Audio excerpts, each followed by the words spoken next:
muchas gracias a todos, por supuesto, por haberse conectado, por cierto, participar. Em, bueno, para los que no me conocen, mi nombre es Kenneth, soy Medical Manager en la empresa Alateia, ¿cierto? Somos distribuidores de biología molecular y hoy vamos a conversar un poquito acerca de lo que corresponde al PCR-BPH, ¿cierto? Y el cáncer cervicuterino. Y vamos a conversar de las técnicas que, bueno, además del PCR, nos pueden servir para el tamizaje. Yo los invito a, por favor, mantener sus micrófonos por ahora silenciados y al final de la presentación, por supuesto que vamos a ir leyendo las preguntas que ustedes puedan colocar en el chat y así vamos respondiéndolas y vamos conversando un poco respecto a esta temática que es súper, súper interesante. Entonces, bueno, primero comentarles que nosotros somos distribuidores exclusivos en Chile de la marca Sigin y el test PCR Aniplex y YOL, ¿ya? Así que son los test en el fondo que yo voy a usar para explicar hoy día varias cosas. Esta presentación tiene un foco educativo y la selección de la literatura a referir intenta ser de alta calidad, prefiriendo estudios clínicos, metaanálisis, revisiones sistemáticas y estudios originales publicados en revistas médicas indexadas, revisadas por pares. Y por otro lado, comentarles también que es importante saber que todo test que se encuentre clínicamente validado puede ser utilizado para tamizaje. Ya cuál utilizar va a depender del presupuesto, proyecciones, necesidades y disposiciones locales e institucionales. ¿Ya? Primero, mencionar algunas cifras respecto al cáncer cervicuterino en Chile, ¿ya? Donde cobra la vida de más de 900 mujeres al año y se diagnostican aproximadamente más de 1.600 casos, ¿ya? La incidencia corresponde a 18,6 por cada 100.000 mujeres, esta la incidencia al año 2020, ¿cierto? Y aquí tenemos un poquito de lo que sería el modelo de progresión-regresión de lo que es eh, la progresión, ¿cierto? De la formación de cáncer uterino. Todo comienza con la infección por virus papiloma, ¿cierto? De los 200 y tantos virus papiloma que existen, ¿ya? Sabemos que solamente son algunos los que pueden generar cáncer. En general se habla de los genotipos de alto riesgo consenso, ¿ya? Consensuados por la Agencia Internacional para el Estudio del Cáncer, ¿ya? O IARC. ¿Ya? Entonces, la infección por virus papiloma ocurre, ¿cierto?, en una abrasión que ocurre en el epitelio, ya tienen tropismo por el epitelio escamoso, preferencialmente, y claro, en lo que es cuello uterino nos encontramos con la zona de transformación, que es básicamente un epitelio donde está ocurriendo reprogramación genética, ¿ya? Las células basales están reprogramándose para, en vez de diferenciarse a células glandulares, eh, volverse células escamosas. Entonces, son células sumamente activas, son células que tienen una maquinaria celular que está funcionando y que el virus aprovecha de utilizar para poder replicarse. Em, en este estado, el virus se encuentra, nosotros lo llamamos episomal, vale decir, se encuentra, su material genético no se encuentra integrado al material genético de la célula, ¿ya? De la paciente o del hospedero. Pero resulta que cuando la infección persiste en el tiempo, eventos genéticos ocurren que le permiten al material genético integrarse al material genético celular. Y el punto de integración tiene que ver con em, genes que codifican para proteínas del ciclo celular. Entonces, esa irrupción en el fondo del ciclo celular es la que va a generar cambios y mutaciones que en el tiempo van a terminar generando un cáncer, ¿ya? Pero esto es un cáncer que no ocurre de la noche a la mañana. O sea, acá tenemos una progresión que dura años. Puede ponerse 10 hasta 15 años, ¿ya? Desde la infección. Ahora, la base de la generación de un cáncer cervicuterino tiene que ver mucho con lo que corresponde a la infección persistente. No hay en el fondo, como un consenso en que se entiende como una infección persistente hablando términos cronológicos, si es 1 o 2 años, ¿ya? Pero eventualmente una infección que se mantiene en el tiempo y que no es capaz de controlar la paciente, se le llama infección persistente, ¿ya? Y esa infección es la que va a terminar generando todo esto que nosotros estamos conversando. Ahora, la gran mayoría de las infecciones desaparecen. La gran mayoría de las infecciones son controladas por, en este caso, el hospedero, la paciente. ¿Ya? Más del 90% de las infecciones van a ser resueltas. ¿Ya? Y solamente va a progresar un pequeño porcentaje para transformarse en cáncer cervicuterino. ¿Ya? Em, Hay un punto acá que se llama y que nosotros identificamos como el punto de no retorno. Punto de no retorno nos referimos a aquel en donde el porcentaje de regresión es mínimo, ¿ya? En particular, acá el punto de no retorno corresponde a la NIE3, ¿ya? Entonces, la gran mayoría de los métodos de tamizaje buscan ojalá detectar la mayor cantidad de veces a una paciente que ha llegado a ese punto de no retorno. ¿Por qué? Porque es el punto en donde yo puedo intervenir de manera terapéutica, puedo evitar un cáncer y no voy a sobretratar a la paciente porque en etapas anteriores todavía existe la posibilidad de hacer regresión. Entonces, cuando nosotros pensamos en una NIE 1, identificar NIE 1 como que no nos sirve mucho porque lo único que haríamos es seguimiento, ¿ya? Y cuando identificamos NIE 2 y 3, tenemos un punto en el cual nosotros podemos intervenir y evitar el cáncer. Cuando ya detectamos los cánceres es porque llegamos tarde, ¿ya? Pero eso es más o menos la dinámica que tenemos que conocer. Ahora yo me voy a referir específicamente en este webinar a genotipos de alto riesgo. No voy a hablar mucho, voy a hacer una pequeña mención a los genotipos de bajo riesgo hacia el final de la presentación, porque los genotipos de alto riesgo son los que van a generar cáncer uterino, ya no los genotipos de bajo riesgo que generan lesiones verrucosas, ya ejemplos 6 y 11. ¿Ya? Ahora, ¿cómo Chile combate al cáncer cervicuterino? Bueno, Chile está adscrito, ¿cierto?, a la estrategia OMS 90-70-90, ya que involucra hacer prevención a través de vacunación, inmunización, ¿cierto?, de nuestros niños y niñas, ya lo que es screening con una técnica de alta sensibilidad y tratamiento, ¿ya? Ahora, lo que propone la OMS es un 70% de la población entre los 35 y 45 años que sea tamizada con un test de alta sensibilidad. Refiérase un PCR BPH o superior. ¿Ya? Ahora, el programa de screening actual, ¿ya? Se basa principalmente en Papa Nicolau, ¿ya? Y en las recomendaciones de la guía MinSal 2015, ¿ya? En el sistema público usualmente se maneja un PAP cada 3 años, ¿cierto? Cuando es negativo, por supuesto, en mujeres entre los 25 y 64 años de edad. En el sistema privado vemos que este distanciamiento de los controles es un poquito más breve. Se habla de Papa Nicolau anual. ¿Ya? La cobertura global del programa de screening en el sistema público es inferior al 43%. Si nosotros contabilizáramos acá lo que sería, digamos, el porcentaje oculto que podría ser, digamos, las atenciones en el sistema privado, tampoco sería mucho más, porque el 84% de la población se atiende en el sistema público. Eso significa que sería como un 16% más a ese 43% si es que la cobertura en el privado fuera total. Y eso no es del todo correcto.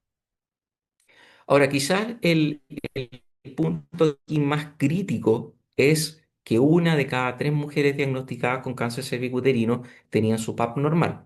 Con esto no quiero desacreditar de ninguna manera al Papa Nicolau. El Papa Nicolau es una de las técnicas, está definido como una de las políticas de salud más costo efectivas de la historia de nuestro país. ¿Ya? Cuando se implementó en Chile, la tasa de cánceres cervicuterinos disminuyó considerablemente, ¿ya? Sin embargo, la técnica tiene ciertas limitaciones, ¿ya? que no tienen mucho que ver con la capacidad del citotecnólogo, del citopatólogo, o incluso de la persona que toma la muestra, ya sea matrón, matrona o ginecólogo, ginecóloga. Tiene que ver más con limitaciones propias de la representatividad de lo que es la citología exfoliativa. Y en ese sentido, lo que aceptamos globalmente es que la sensibilidad del Papa Nicolau es del 55,4%. ¿Ya? Ahora, existe muchísima evidencia, ¿cierto?, que SRBPH como método de screening primario. Y la guía de la OMS 2021, que recibe una segunda edición, ¿cierto?, con algunas actualizaciones, tiene una fuerte recomendación, ¿cierto?, con evidencia de buen grado hacia lo que es el uso del PCR-BPH basado en DNA para el screening primario. ¿Ya? Ahora, ¿por qué basado en DNA? Porque el DNA es una molécula sumamente estable. ¿Ya? La característica que tiene al ser de una molécula de doble hebra, lo que permite es resistir bastante bien ya las condiciones ambientales. Por eso que uno prefiere trabajar con esta molécula. ¿Ya? Ahora, para que miremos un poquito ya con qué estamos trabajando hoy día, perdón, ahí sí. Esto es uno de los algoritmos que contiene la guía MISAL 2015, en donde ya nos permite hacer tamizaje para mujeres entre los 30 y 64 años a través de, aquí dice, un examen de detección de VPH, pero pensemos en el PCR-VPH, ¿cierto? Primero, es súper enfático en que dice clínicamente validado. Y ahí está un concepto que vamos a conversar hoy y que creo que es sumamente relevante. ¿Ya? Y segundo, fijémonos un poquito cómo fluye acá este algoritmo. Primero, la guía nos habla acerca de la detección del VPH. Recordemos que esto es una guía que se desarrolló hace 10 años atrás, por lo tanto, la mayoría de las técnicas se hacía primero la detección, o sea, saber si la paciente estaba infectada o no, y una vez que estaba infectada se hacía la genotipificación. Hoy en día, la mayoría de las técnicas hacen lo que es detección y genotipificación en conjunto, ya lo hacen de una sola vez. ¿Ya? Entonces, cuando el VPH resultaba positivo y hacíamos la genotipificación, ¿ya? Esta genotipificación estaba principalmente enfocada al genotipo 16 y 18, porque la evidencia que se manejaba hasta ese entonces era que estos son los dos genotipos que provocan el grueso, ¿cierto?, de los cánceres cervicuterinos alrededor del mundo. Y cuando eran positivos, dado su alto riesgo oncogénico, la paciente se derivaba a colposcopía de manera inmediata, sin un triage intermedio. Pero cuando el 16 y 18 era negativo, vale decir, el test BPH era positivo para el resto de los genotipos de alto riesgo consenso, se hacía un triage con Papa Nicolau. ¿Ya? En este caso, Papa Nicolau reflejo. Ya quiere decir Papa Nicolau que se evalúa solamente al momento de que el PCR es positivo. ¿Ya? Y si ese Papa Nicolau resultaba positivo, la paciente se enviaba a colposcopía. Pero si el Papa Nicolau resultaba negativo, la paciente se controla en un año con PCR-BPH, ¿ya? Y se podía incluir el PAP. O sea, aquí pasamos de una modalidad reflejo a una modalidad cotest, ¿ya? Si el BPH resultaba positivo nuevamente, ahí la paciente se derivaba a colposcopía. Si el BPH estaba negativo, al igual que la citología, la paciente entraba nuevamente a este control rutinario de los 5 años. ¿Ya? Porque un PCR-BPH negativo se controla en 5 años porque tiene un valor predictivo negativo muy alto. Ahora, lamentablemente, este algoritmo, ¿ya? En este flujo que yo les acabo de comentar, incurre en varias cosas que asume que son de una manera, pero no necesariamente eso es correcto. Por ejemplo, primero, asume que todos los demás genotipos que no son 16, 18, ¿ya? Son genotipos que tienen bajo riesgo oncogénico o un riesgo oncogénico muy similar entre ellos, lo que hoy día sabemos que es incorrecto, ¿ya? Otra cosa que asume este algoritmo es que cuando tenemos un PCR de pH positivo para genotipos que no son 16-18. Y luego tenemos otro PCR VPH positivo para nuevamente genotipos que no son 16-18. ¿Ya? El algoritmo asume que esto es una infección persistente y por lo tanto envía a la paciente a colposcopía, lo que podría no ser correcto, porque los genotipos podrían haber cambiado. ¿Ya? Y es por eso que también vamos a conversar eso hoy. ¿Ya? Y lo otro que asume es que el triage con el Papa Nicolau, en el fondo, es infalible ya de cierta manera y lo propone aquí al medio, ¿cierto? Para clasificar ciertos genotipos que de repente tienen un riesgo oncogénico muy alto y que no deberían pasar derechamente por triage. ¿Ya? Por ejemplo, si ustedes revisan la guía norteamericana, el 45 está incluido acá. ¿Y qué pasa con el 45? Que es un genotipo de alto riesgo consenso que tiene un riesgo muy similar al del 18, de hecho está en la misma categoría. Entonces técnicamente también debería pasar a colposcopía inmediata, ¿ya? Pero eh, revisemos el tema de los genotipos. Veamos efectivamente qué es lo que nos dice el IARC respecto a el riesgo oncogénico para cada uno de estos genotipos. Si ustedes se fijan, el top, ¿cierto? El que tiene el mayor riesgo oncogénico es el genotipo 16, ¿ya? Esta es una gráfica que desarrolló el IARC en base a decenas de miles de casos de cánceres cervicuterinos en el mundo, ¿ya? Entonces ellos determinaron que el porcentaje de cánceres atribuible en su investigación fue un 60% para el 16 y que el riesgo de progresión de NIE3 a 9 años de una infección incidente por VPH con genotipo 16 es de 6,3. ¿Ya? Y luego el ranking empieza a variar y el ranking está principalmente ordenado en cuanto a cánceres atribuibles. Si ustedes se fijan, el 18 y el 45 están en la siguiente categoría de alto riesgo, ¿cierto? En donde la progresión es de 3 y 2,2. Pero aquí es donde se rompe un poco el esquema y nos encontramos con estos genotipos que están acá, que son los llamados high five. Y estos genotipos tienen una distribución muy heterogénea en las poblaciones del mundo, ¿ya? Tienen riesgo de progresión bastante alto, por ejemplo, el 33 tiene un riesgo de progresión superior al del 18. Sin embargo, el porcentaje de cánceres atribuibles es menor.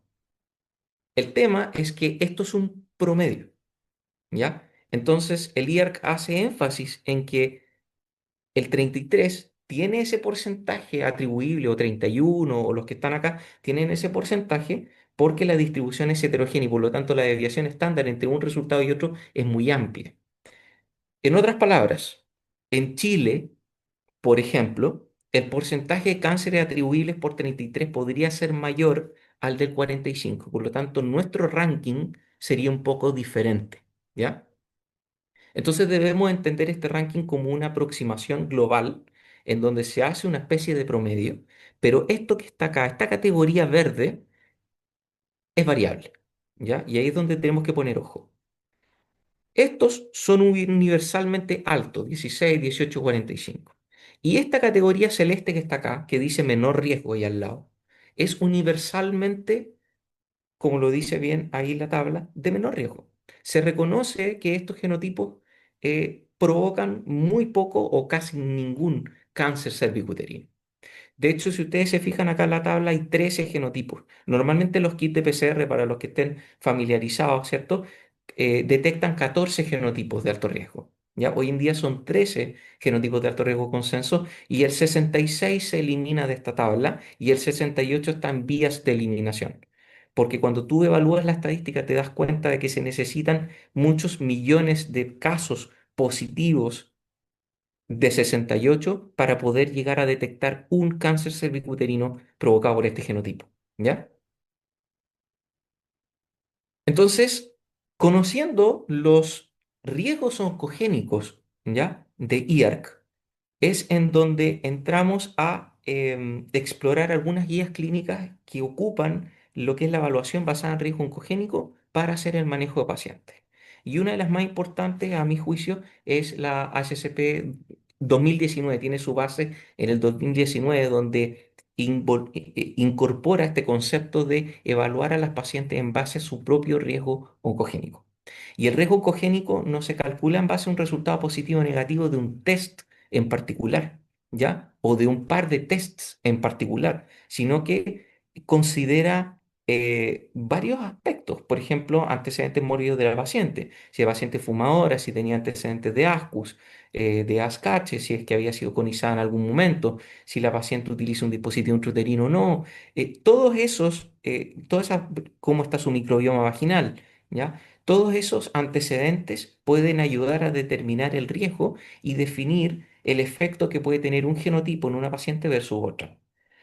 En otras palabras, podríamos decir que dos pacientes, aunque estén infectadas por el mismo genotipo, el outcome siempre va a ser diferente. ¿Ya? Entonces, esta guía, la 2019, recibe su actualización durante el año 2024 e incorpora ya lo que es la genotipificación extendida, que es una de las cosas que vamos a conversar hoy. ¿Ya? Em, si nosotros resumimos un poco el trabajo que hace la guía ASCP respecto a cómo manejar a los pacientes en base al riesgo, ¿ya? Tendríamos algo como esto que está acá, en donde nos dice el 16 por el alto riesgo oncogénico que tiene, no debemos pasarlo por un triage, deberíamos mandarlo a colposcopía de manera inmediata. El 18 y el 45 también, ¿ya? Pero cuando entramos a la zona verde, ¿cierto? Estos high five, entramos también a que los límites son más difíciles de trazar. Eventualmente, la población chilena, quizás un 33, dentro de ciertas condiciones, podría irse a colposcopía, sí. Así como otros casos no. Por ejemplo, una paciente que tiene un antecedente de un PCR-BPH negativo anterior y que ahora se infecta con un genotipo 33, tiene un riesgo muy bajo de que vaya a tener un cáncer y por lo tanto no es necesario mandarle una colposcopía. ¿Se entiende? Entonces, acá hay que usar el criterio médico en el fondo para definir qué pacientes mandamos a colposcopía y cuáles no, en base a su antecedente y al genotipo. Versus, por ejemplo, acá, que hay algunos genotipos ya que se considera que se podrían controlar en un año, ya que tienen menor impacto, y los genotipos estos que están aquí agrupados como de menor riesgo, que podríamos controlarlo hasta en 3 años. Incluso ellos plantean excluir o ignorar algunos genotipos, dentro de ellos el 68. Pero esto todavía no está bien establecido. El único que podemos hoy en día excluir o ignorar del grupo corresponde a el genotipo 66. Entonces, una de las cosas que yo les comentaba que hacía la guía 2015 es que si teníamos una paciente con un PCR VPH positivo que no era ni 16 ni 18 y el triage del Papa Nicolau era negativo, lo manda a controlarse en un año. ¿Ya? Pero cuando nosotros sabemos cuál es el genotipo que tenía esta paciente, em, tenemos una nueva dimensión respecto a cuál es su riesgo real y qué es lo que podría estar pasando con esta paciente. Por ejemplo, si yo les digo que el genotipo que se detectó era un 45, empezamos a pensar un poquito si este triage ya es tan confiable, en el sentido de que, oye, el triage con Papa Nicolau tiene una sensibilidad del 55,4. ¿Le creo o no tanto? El 45 usualmente genera lesiones de repente endocervicales, ¿ya? Igual que el 18. Tienen esta característica que de repente generan adenocarcinomas o los carcinomas escamosos que tienen una invasión más glandular y que de repente no se ven a la colposcopía tan fácil como el carcinoma que genera el escamoso clásico que genera un 16, un 18, un 33, un 31. Entonces empezamos a dudar un poquito. Y dado el alto riesgo oncogénico que tiene el 45, decimos, quizás lo mejor es que hagamos que esta paciente vaya a colposcopía, sobre todo si tiene antecedentes que podrían comprometer, ¿cierto? La evaluación. Ahora, si esta paciente tenía un 66, cambia la película completamente, porque independiente a yo le crea mucho o no a ese Papa Nicolau de control, ¿ya? Ese 76 ya no se considera alto riesgo. Por lo tanto, que la paciente lo tenga o no es como si la paciente tuviera un 6 o un 11, básicamente, ¿ya? Y por lo tanto, yo la puedo controlar cada 5 años. Entonces, si ustedes se fijan acá, tenemos un manejo muy diferente eh, dependiendo del riesgo oncogénico de la paciente. ¿Ya? Pero para poder llegar a sacar esas conclusiones, necesitamos saber cuál es el genotipo que tiene. Entonces, la tecnología ha ido evolucionando en el tiempo, ¿ya? Y nos va permitiendo tener una visual cada vez más específica respecto a qué genotipos están infectando o infecta, ¿cierto?, a la paciente, ¿ya? Entonces ahí es donde tenemos distintos tipos de genotipificación. Hoy en día se manejan tres, ya de manera muy general, ya la limitada parcial, que consiste en genotipización del 16, el 18 y el resto se informa como otros de alto riesgo. En ese otros está contenido todo lo demás que es de alto riesgo consenso, incluido el 66. Ya usualmente los kits todavía no eliminan de sus primers, digamos, las sondas específicas para 66. Por lo tanto, sí hay. ¿Ya? La extendida agrupada, ¿ya? Que este es uno de los tantos exponentes de genotificación extendida, en donde, si ustedes se fijan, va más allá del 16-18, detecta también el 45, lo genotipifica, el 31, 52 en este caso, y agrupa algunos. Te dirán, oye, Kenneth, pero ¿por qué agrupa algunos genotipos? Eso tiene que ver con la configuración de este kit para la población que está estudiando. En particular, este kit, por ejemplo, está desarrollado para una población norteamericana donde esos grupos que están ahí están bien estructurados y la verdad que funcionan bien en ese tipo de población. Pero cuando nosotros queremos estudiar otras poblaciones con kits que no estén tan ajustados a la realidad de un país específico, la extendida individualizada o full genotyping o completa, ¿ya? Es una opción bastante viable porque nos permite identificar individualmente cada genotipo que está infectando a la paciente, ¿ya? Em, y otra cosa que nos permite hacer es el seguimiento de la infección persistente y saber si esa infección persistente es realmente una persistencia o nosotros lo estamos interpretando como tal, pero no es biológicamente correcto. Por ejemplo, este es un estudio de Elfgen y colaboradores que hizo un seguimiento de una cohorte de más de 12.000 pacientes, en donde terminaron muy pocas, obviamente que generando lesiones de alto grado de cáncer, pero si ustedes se fijan, ya en este estudio, la curva roja que está ahí muestra pacientes que hicieron lesión de alto grado o superior, digamos, cáncer, en donde el mismo genotipo se mantuvo en el tiempo. Pero si el genotipo cambiaba del año uno al año 2, por ejemplo, en donde se testeaba, no se levantaba la curva. ¿Qué quiere decir esto? Que no se generaron lesiones de alto grado. Esto nos quiere decir que si el genotipo no persiste en el tiempo, no habrían lesiones de alto grado. Se necesita persistencia genotipo específica para que esto ocurra. ¿Ya? Y lamentablemente, cuando nosotros tenemos un kit que tiene una genotificación un poquito más limitada, nos pasa que nosotros no somos capaces de identificar esa persistencia genotipo específica. Por ejemplo, si la paciente al año uno nos aparece con este resultado, otros de alto riesgo, y al año siguiente vuelve a aparecer con otros de alto riesgo, por guía 2015 nosotros vamos a asumir que esta paciente tiene el mismo genotipo y por lo tanto se va a colposcopía, lo que podría ser incorrecto. ¿Ya? Y eso va a terminar en una colposcopía innecesaria. Cuando lo hacemos con una genotipificación extendida pero agrupada, ¿ya? Y tenemos estos pequeños grupitos, es donde tenemos genotipos que son diametralmente distintos, como el 35 que es high five y el 68 que está en vías de eliminación, también nos cuesta un poquito definir la persistencia, porque decimos, chuta, ¿se habrá mantenido del año uno al año 2 el 35? ¿O habrá pasado un 35 a un 68? ¿Qué pasó ahí? No lo sé. Y como no lo sé y está el 35 metido y hay un riesgo inherente, voy a manejarla con colposcopía.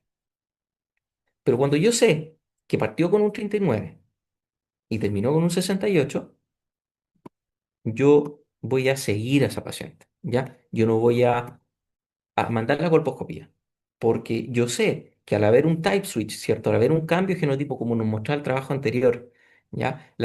las posibilidades de que realmente esa paciente esté haciendo una lesión de alto grado son ínfimas. Es más, no está demostrando la capacidad inmunológica de la paciente de contener y eliminar la enfermedad.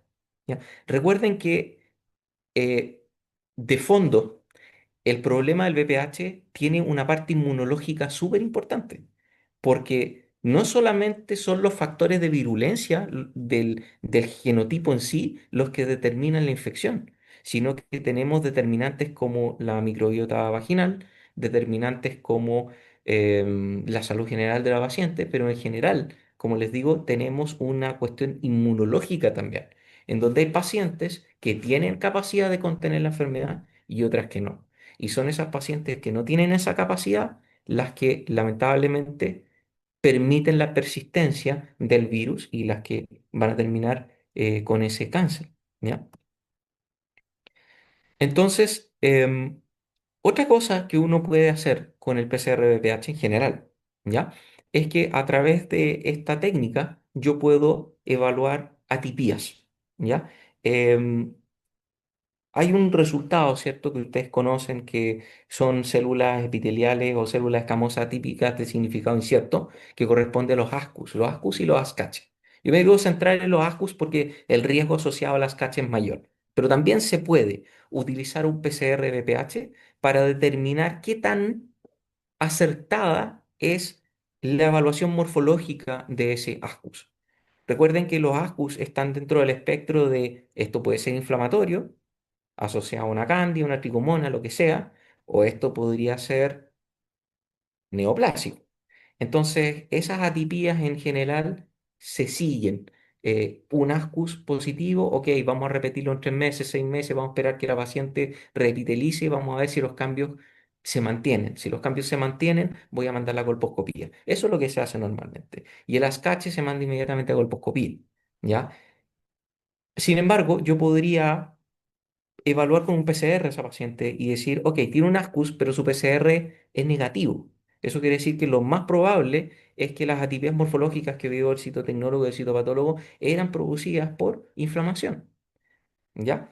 Y por lo tanto, esto nos ayuda muchísimo al seguimiento y liberar en el fondo el recurso colposcópico que se podría mal utilizar acá por hacer seguimiento de repente a infecciones que nunca fueron y que solamente era el efecto morfológico de una inflamación asociada a disbiosis.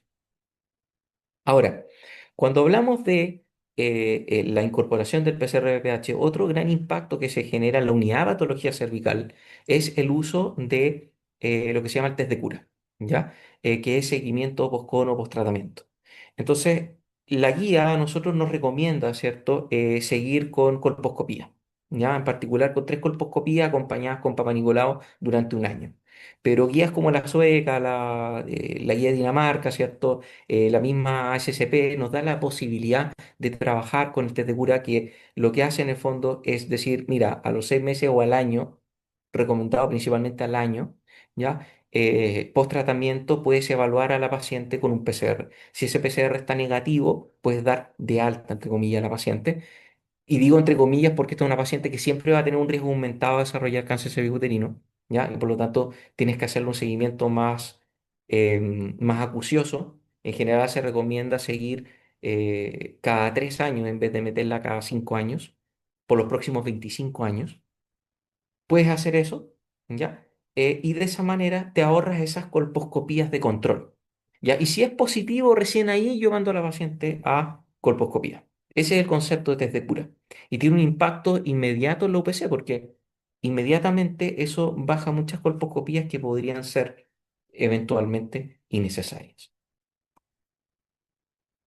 Es por eso que nosotros en general, ya cuando hablamos de una estrategia de incorporación de lo que es la PCR-BPH, ya recomendamos, en base a la experiencia que hemos tenido con clientes, muchos de ustedes, en base a las necesidades que hemos escuchado de ginecólogos, oncólogos, de matronas, ¿cierto? Comenzar generando un impacto positivo en la UPC. Creo que ahí podemos bajar un poco el número de colposcopías innecesarias, utilizando, ¿cierto?, la estratificación por riesgo oncogénico y luego podemos progresar a implementarlo en el APS, porque ¿qué pasa? Que el APS inevitablemente va a derivar más casos a la UPC, independiente de lo que cualquiera de la industria les diga, ¿ya? Cuando nosotros aumentamos la sensibilidad de un test, necesariamente vamos a estar detectando más casos positivos y por lo tanto vamos a tener que confirmar más casos a través de la UPC. Esto significa que si yo incorporo primero a la APS antes de solucionar los problemas de UPC, probablemente la va a saturar, ¿ya? Entonces, por eso que esto tiene que ser relativamente progresivo y tenemos que permitirle, ¿cierto?, a la UPC poder manejar los volúmenes de la APS. Y eso se hace con una estrategia inteligente que tenga que ver con estratificación de riesgo y basándonos en las características individuales de la paciente. Y esto no es muy alejado a la realidad oncológica molecular que trabajamos hoy en día. O sea, cuando nosotros hablamos de cáncer de pulmón o cáncer de colon, ¿cierto? Hacemos un perfilado genético molecular con IGFR, con ALK, con ROS1, con KRAS, ¿cierto? En el caso de colorectal y vamos perfilando genéticamente a los pacientes en base a las características específicas del tumor. Y en base a eso nosotros tratamos, ¿ya? Entonces, esto es lo que se llama en el fondo medicina precisión, ¿cierto? Entonces, aquí también es aplicable el concepto de hacer medicina precisión y tratar en el fondo, el enfermo más que a la enfermedad propiamente tal. Nosotros no estamos tratando un VPH positivo, no estamos tratando un genotipo 16 un 18, un 45, un 31. Estamos tratando una paciente infectada con un genotipo 31, 33, que tiene todo un contexto, una constelación de eventos que hay que considerar a la hora de decir, esta paciente sí debe ir a Colpo, esta paciente no debe ir a seguimiento. Ahora, antes de que se iniciara lo que fue la implementación del plan piloto, ya se hizo una evaluación de costo-efectividad. Y esa evaluación de costo-efectividad la hizo el grupo de TESA de la Pontificia Universidad Católica y ellos en el fondo determinaron que el PCR-BPH en su forma más, digamos, básica, que es la genotipación limitada, ya era costo efectivo versus la citología. Porque, claro, la citología en el fondo, el costo de los insumos, de la lámina, de qué sé yo, la tinción de Papa Nicolau, es muy económico, ¿ya? El recurso humano tampoco es una locura, pero eh, el distanciamiento entre controles y la falta de sensibilidad era lo que en el fondo apuntaba ETESA a decir, mira, acá está el problema. Es el distanciamiento, control y la sensibilidad lo que afecta mayormente la costo efectividad. Entonces, gracias al gran valor predictivo negativo que tiene un PCR-BPH, nosotros podemos distanciar este control a 5 años, ¿ya? Y eso es lo que nos permite tener una técnica más costo efectiva. Es el distanciamiento de controles, casi que uno de los factores más determinantes junto con la sensibilidad, por supuesto. Ahora, eh, esto tiene que ver con el valor predictivo, o sea, la capacidad que tiene el test, ¿cierto? Para definir si la paciente va o no a tener una lesión. Y ese es un concepto que quiero que lo mantengan ya en la cabeza durante esta presentación, porque vamos a volver a tocarlo. Otra cosa importante es costo-efectividad, ¿cierto? Tenemos datos eficientes, efectivos de costo-efectividad cuando aplicamos la genotipiación extendida en su forma más básica, digamos, la genotipiación extendida agrupada, ¿cierto? Em, ¿Y cuál es su efecto si es que nosotros trabajáramos esto en un tamizaje? Sí, hay tanto simulaciones como estudios clínicos, ¿ya? Por ejemplo, esta es una simulación de más de 500.000 pacientes que se hizo en Singapur, ¿ya? Em, y en efecto, se disminuyeron las colposcopías en casi un 20%, las citologías, las consultas clínicas y además se disminuyó la cantidad de test. ¿Por qué? Porque en lo que hacíamos de repente 5 test, hacíamos uno solo. ¿Ya? Por ejemplo, para controlar los 66. ¿Ya?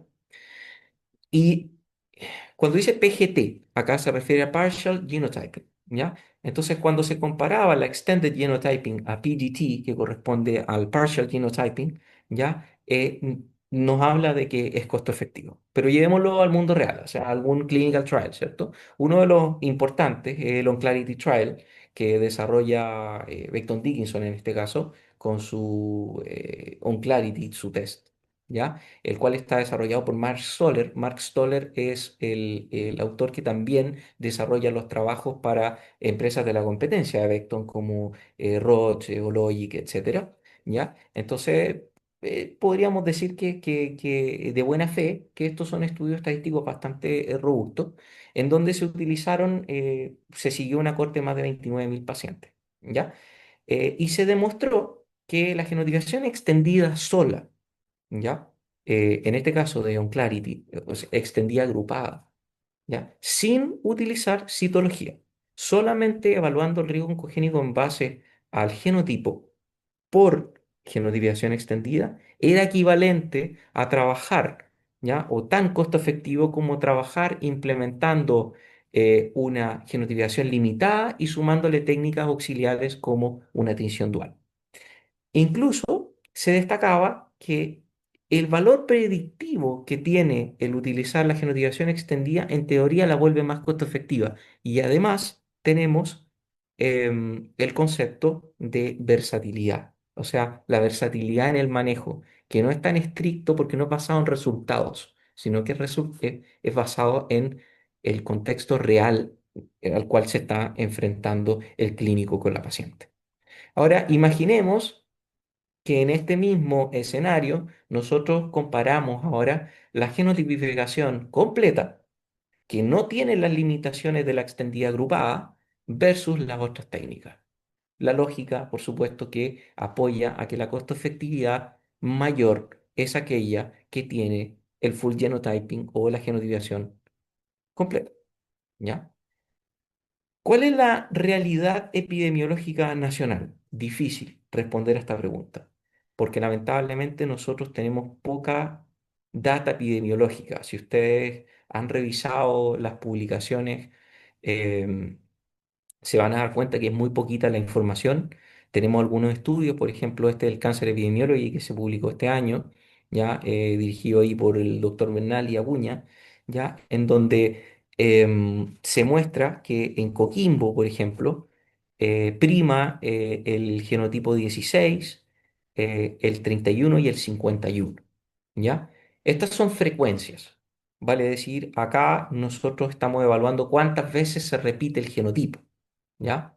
Ahora, una modalidad de presentar la información que yo creo que es bastante interesante y que la vamos a empezar a ver en próximas publicaciones, tiene que ver con el riesgo absoluto, ¿ya? Porque si ustedes se fijan acá, hay un amplio porcentaje, ya casi un 20% más o menos, que tuvo infecciones dobles y hay algunos que tuvieron múltiples infecciones. Y cuando yo tengo que manejar a un paciente con coinfecciones, yo lo hago en base al genotipo de mayor riesgo, lo que significa que muchas veces voy a tener muchos 66, muchos 68, y si yo lo evalúo por frecuencia, voy a decir, ah, qué bueno. Pero en realidad, si el 66 o el 68 está acompañado de un 16, como que no es tan bueno, porque al final igual lo voy a tener que tratar por un 16, ¿ya? Entonces la data real, ¿ya? La data más fehaciente es aquella en donde analizamos el riesgo, el riesgo absoluto, ¿ya? Más que en realidad medir la cantidad de veces que se repite un genotipo, porque eso no tiene en realidad mucho sentido, ni siquiera va a ser una proyección. ¿Ya? Porque no nos permite saber, por ejemplo, cuántas colposcopías voy a necesitar si es que sistematizo colposcopías para 16, 18 y 33, por ejemplo, ¿ya? O cuánto me puedo ahorrar si controlo todos los genotipos ya de menor riesgo en 3 años, porque no tengo ese valor absoluto. Ahora, pasando del norte, pasemos un poco a la región metropolitana. ¿Qué es lo que tenemos acá? Un estudio publicado en la revista chilena Infectología, de la doctora Tapia, en donde esto es una red privada, ¿cierto? Más de 2.500 mujeres, 16, 31 y 58 son los genotipos que predominaron las frecuencias, ¿ya? Veamos cómo esto se correlaciona con los otros estudios publicados. Este es un estudio más antiguo, ya publicado por Nicolás Vergara. em, y si ustedes se fijan acá, también es de región metropolitana. Em, Esto fue obtenido de distintos servicios de salud, ya no es de un servicio de salud particular. Nos encontramos con que los más frecuentes fueron 16, 31 y 58. 16, 31, 58. O sea, este patrón se repite, al parecer es bastante frecuente en región metropolitana, lo que es muy interesante. ¿Ya? Y cuando tratamos de rescatar información de genotipificación desde la biopsia, que es aún más raro ya en las publicaciones, nos encontramos con que la gran mayoría vienen de ya sea redes privadas que trabajan con múltiples tomas de muestra, entonces no es tampoco tan fehaciente en términos de geolocalización, porque es muy mezclado.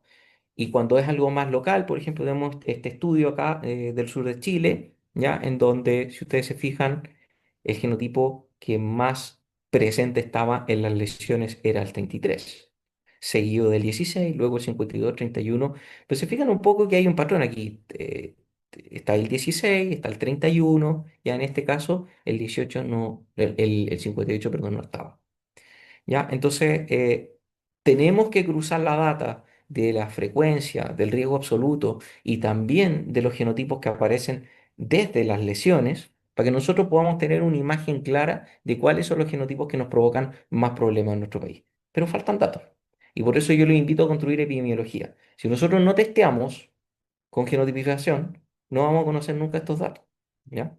Afortunadamente, hay varias instituciones que están preocupadas de esto y están haciendo estudios epidemiológicos importantes en conjunto con algunos servicios de salud, las redes de APS, así como, por ejemplo, el Centro de Oncología Preventiva de la Universidad de Chile, que está trabajando con Aysén, está trabajando con Ñuble, está trabajando con Atacama, ¿ya? Y está evaluando los perfiles genotípicos de estas regiones, ¿ya?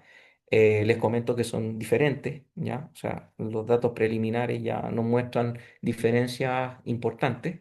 FALP, que está haciendo un estudio de genotipificación desde la biopsia, un año de lesiones de alto grado y cánceres. El Hospital Base San José de Osorno, que tiene más de 10.000 casos correlacionados con citología y con genotipificación extendida. Y San Borja Herrera con un estudio de más de 9.000 casos, también con genotipificación extendida, en donde el patrón que se observa de prevalencia de los genotipos pareciera ser bastante similar al de las publicaciones que yo he mostrado hoy día. ¿Ya? Entonces, esa es parte de nuestra realidad epidemiológica. ¿Ya? Ahora, los kits de PCR no son todos iguales. ¿Ya? ¿Cuáles podemos utilizar en el tamizaje? Es importante saber que el kit tiene que estar clínicamente validado y no clínicamente validado bajo estándares inventados. No. Esto no es una verificación, esto no es una validación in-house, estamos hablando de una validación clínica bajo lineamientos específicos que en general la comunidad científica acepta los de Major, ya que son los publicados en este artículo del Journal of Clinical Virology en el 2009. ¿Ya? Los test que se han sometido a estos estándares que son bastante rigurosos, no son muchos, son más de, creo que son alrededor de 20, un poco más de 20 en el mundo, los cuales van presentando sus validaciones clínicas en revistas indexadas, revisadas por pares, ¿ya? Van levantando esta información, la van publicando y van actualizando esta lista de los ensayos compatibles con el tamizaje que inicia Mark Arvin con su equipo, ¿cierto? En el cual está incluido, por supuesto, también varios personajes importantes como Dr. Bond, ¿cierto? Dillner, ¿cierto? Y Major también. Entonces, ¿qué pasa? Que en esta publicación vemos algunos de los que están clínicamente validados, ¿ya? Y todos estos kits siempre se comparan a un referente de primera generación o un standard comparator, claro, como sale aquí. ¿Ya? Se refiere a un gold standard. En este caso, para esa época correspondía a la captura híbrida o el HC2, ¿cierto? Y GP5 y GP6, ¿ya? Em, pero en la medida que estos test se van haciendo cada vez más escasos y más raros en el mercado, ¿ya? Se necesitan elegir nuevos comparadores o nuevos estándares de segunda generación, como le llamamos. Y ahí es donde se postulan varios kits, ¿ya? Como les dije, yo voy a utilizar como ejemplo Aniplex 2 HPHR porque es el kit que nosotros distribuimos en mi empresa, ¿ya? Sin embargo, hay otros kits con genodización extendida, ¿ya? Para que eso quede súper claro. Ahora, ¿por qué nosotros, para nosotros, la verdad que un orgullo poder trabajar con este kit? Porque aparte que tiene sus validaciones clínicas, es un kit que se ha sometido voluntariamente a evaluaciones en marcos bastante exigentes, como Valgen 3, hoy día ya vamos con el 6, en donde los kits se evalúan en marcos referenciales donde tú comparas con otros kits y ves su sensibilidad clínica, cómo anda este kit versus otro, y la verdad que ha tenido muy buenos resultados.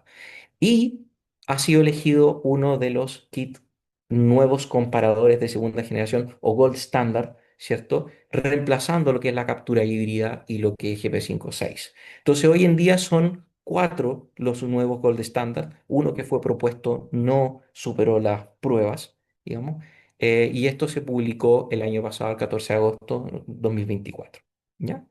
Obteniendo la sensibilidad clínica más alta de entre el grupo, ¿cierto? Evaluado como nuevos referentes.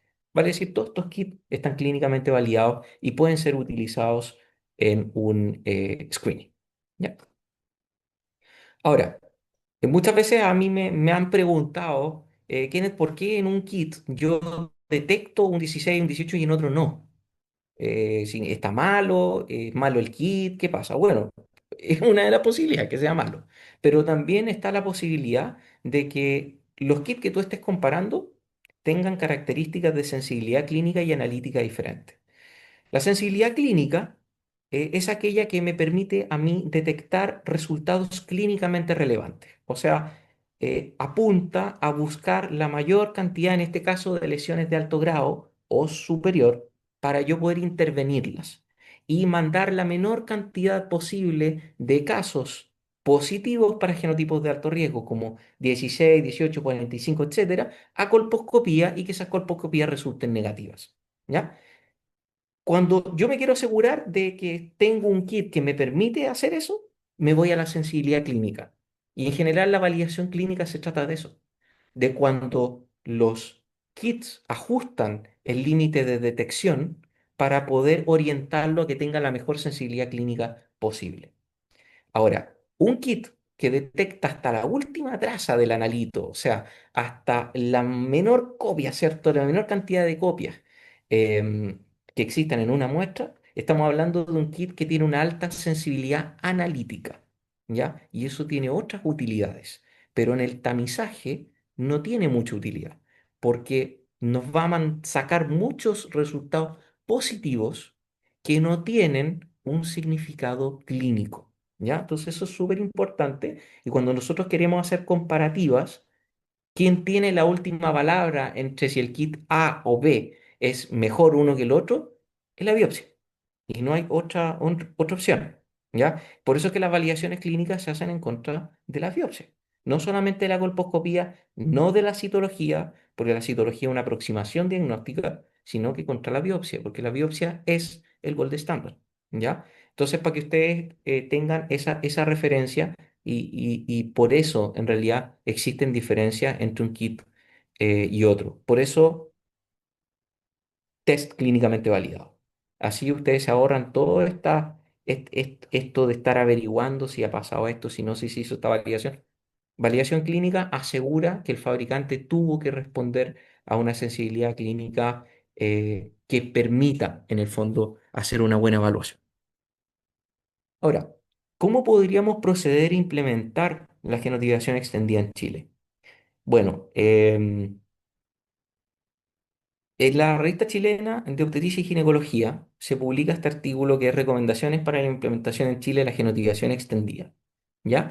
Y dentro de este artículo, ¿cierto? Que en el fondo es tuve el gusto de haber trabajado con este equipo multidisciplinario, en donde no solamente hay ginecólogos oncólogos, también hay matronas, también hay tecnólogos médicos, anatomopatólogos, o sea, se consideraron múltiples puntos de vista Se emiten recomendaciones en donde que nos pueden ayudar a volver, ¿cierto?, la implementación de una manera más costo efectiva y de una forma más amigable, ¿cierto?, en el sistema, su incorporación.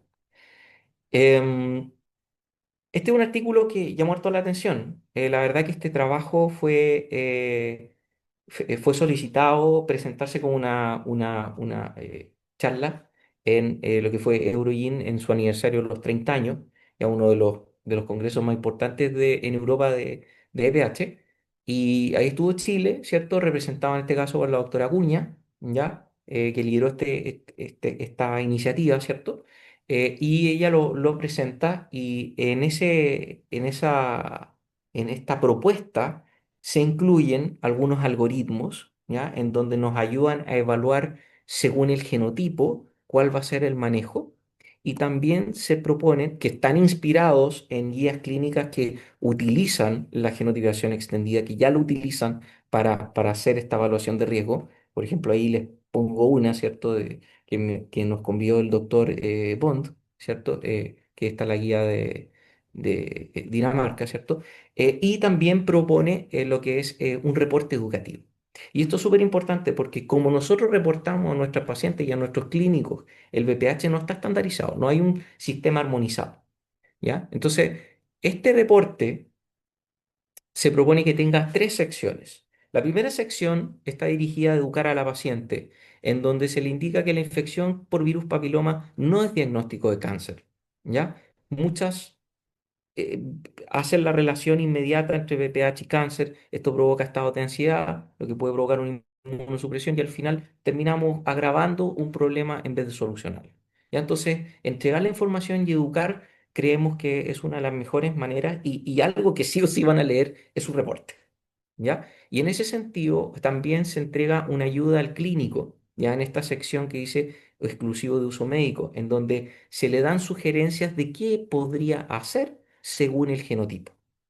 Y al final está una información que es clave y que tiene que ver con las características del kit que se utilizó para hacer el test.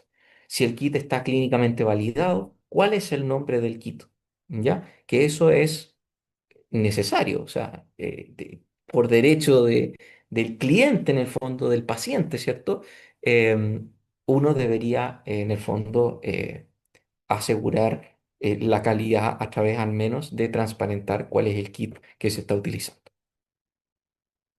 Bien, hemos mencionado el PCR de pH basado en DNA como una de las técnicas principalmente recomendadas por su versatilidad y la genodiviación extendida como un approach bastante costo efectivo y realista para enfrentarnos un poquito a mejorar lo que sería el tamizaje. Otra técnica que es muy interesante y que se combina muy bien con la genotipiación extendida es la autotoma. Y la autotoma ya ha sido ampliamente aceptada en el mundo como una metodología eh, para evaluar infección por virus papiloma, para aumentar la cobertura. La autotoma no es por ningún motivo una técnica que vaya a reemplazar completamente una toma clínica, ¿ya? Pensemos que la toma clínica involucra una inspección genital por parte de la ginecóloga, la matrona, ¿cierto? Que no va a ser reemplazada, ¿ya? Y que en la patología ginecológica no solamente existe el VIH, hay muchas otras cosas más, ¿cierto? Entonces no reemplaza la visita al médico, pero sí acerca a aquellas mujeres que no son pacientes a que se transformen en pacientes. Porque esto está dirigido a las pacientes que hoy en día no están cubiertas, o sea, a las que no se le hacen estos controles ginecológicos. Entonces es una forma de derribar barreras de acceso. ¿Ya? Si ustedes revisan alguno de los 7 algoritmos que presenta la OMS para trabajar con PCR, bueno, en realidad hay un par que son para PCR, los demás trabajan con Papa Nicolau, también la OMS ofrece partir desde la colpo o de la inspección visual con ácido acético. La OMS tenemos que entender que es un lineamiento que trata de siempre hacer recomendaciones para todo el mundo, ¿ya? Tanto para países como Suecia como para Bután, ¿ya? O sea, países que tienen sistemas totalmente distintos y recursos Es totalmente diferente. Entonces, se ofrecen de todos los algoritmos posibles.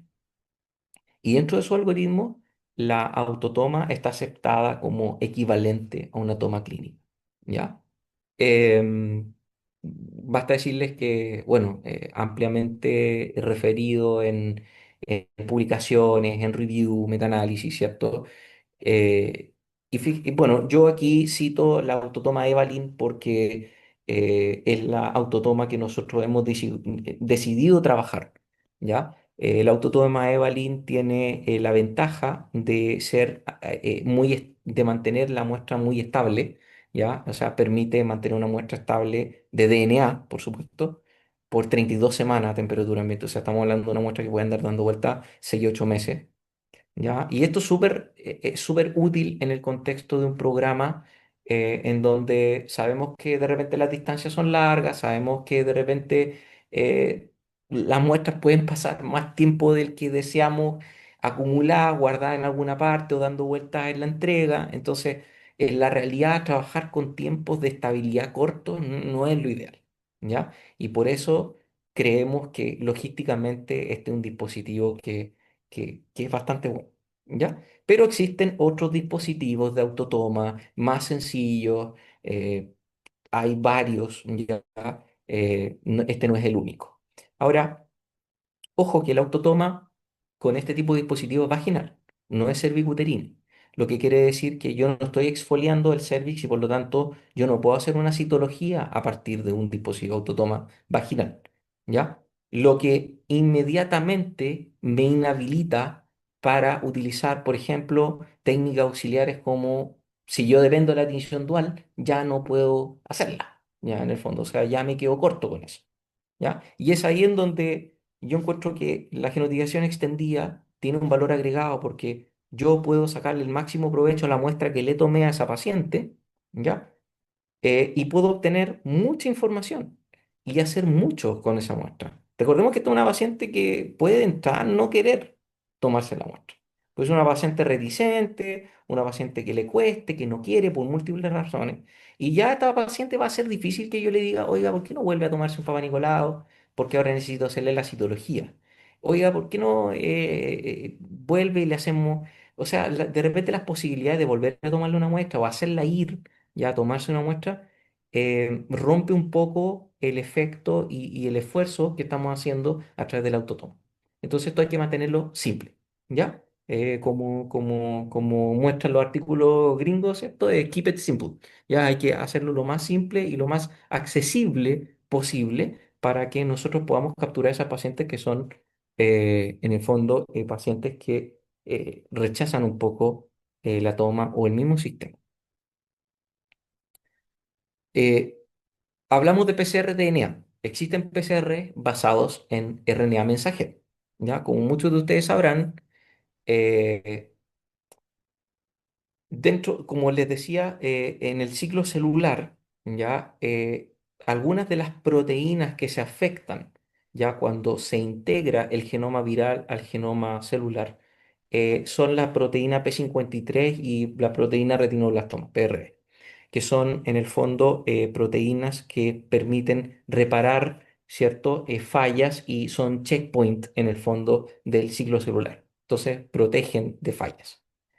Eh, Estas proteínas son secuestradas por proteínas que produce el virus, que son E6 y E7.